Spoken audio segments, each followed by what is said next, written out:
ng Pickled Korean Raddish. So, balatan muna natin yung ating radish, Korean radish. Actually, maraming beses na ako nakagawa nito. Pero this time, i-video ko siya para ma-share pa rin sa inyo. Hindi siya yung complicated na na paggawa. Simple lang siya. Konting ingredients lang.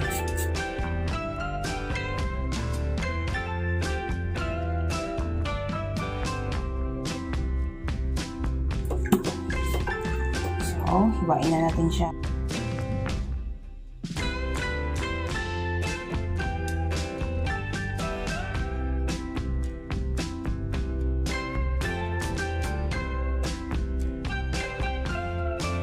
Ito na po yata yung Korean radish na balat na po siya. So, yan po.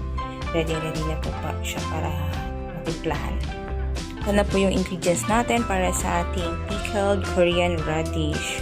Una, meron tayong Korean radish. This time, ginawa ko siyang pabilog kasi lagi kong ginagawa dito, pa square. So, tatry ko naman yung pabilog kung uubra ba siya, kung mag-absorb pa rin ba yung panimpla natin. So, meron din tayong asin, tapos asukal, and then ang ating suka.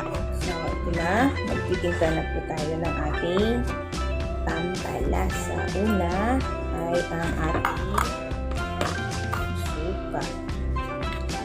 So, I will see 1 cup muna. Nagawin ako ng 1 cup. Ay, huwag masyado. Parang ang sobrang dami. So, 3/4 cup na lang. 3/4 cup ng suka. And then, ganun din sa sugar.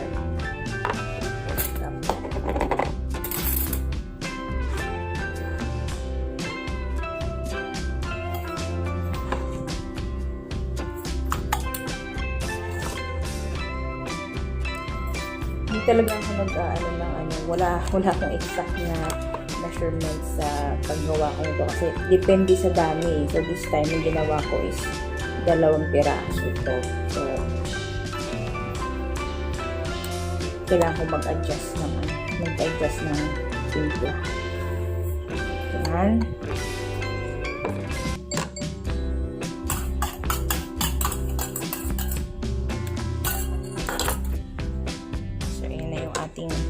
Sugar, tsaka vinegar. So, this time is haluin natin sila. Pwede rin po sa sugar, white. Pero ako kasi, mahilig ako gumamit ng brown. Ayaw kasi masyado gumamit ng white sugar. Minsan yung ginagamit ko yung mas yung dark pa, yung parang pang ilang yun yung mas gusto kong ginagamit eh. Hindi siya ganun ka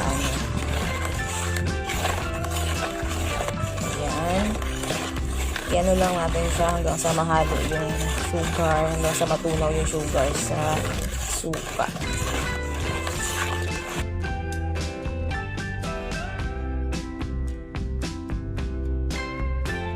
Ayan. So, pwede na siya. Although meron pa siyang mga, konti, mga bilog-bilog na suka. So, titikman natin. Okay na ba?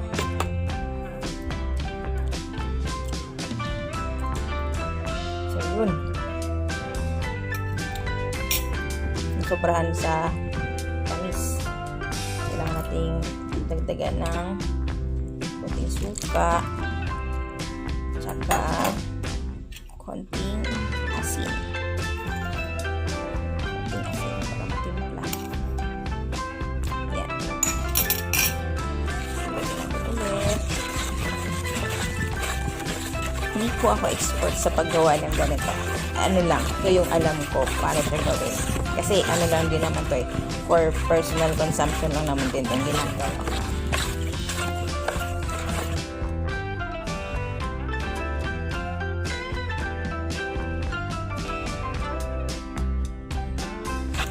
Okay na siya. So, this time ay atin nang ihahalo yung ating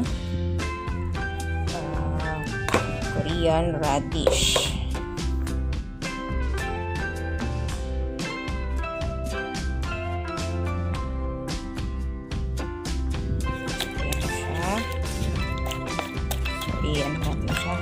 halo-halo. Tapos mamaya, pag lilipat na natin siya sa mga jars. Kaya sa mga containers. Sila lagyan siya sa ref. Tapos, bukas, pwede na siyang kainin. Mga mahilig mag-Korean, pwede nyo itong i-try. Ito na yung ating Pickled Korean Raddish. So, this time po ay ilalagay na po natin siya sa mga container. Saka ano po, yung container nyo po, kailangan po siya sealed po kasi para hindi po mangamoy yung inyong ref. Kasi alam nyo na, diba, pag radish, may talaga siya. May amoy talaga siya. Kaya, yan. Kailangan nyo siyang talaga i-sealed para hindi mangamoy yung ref.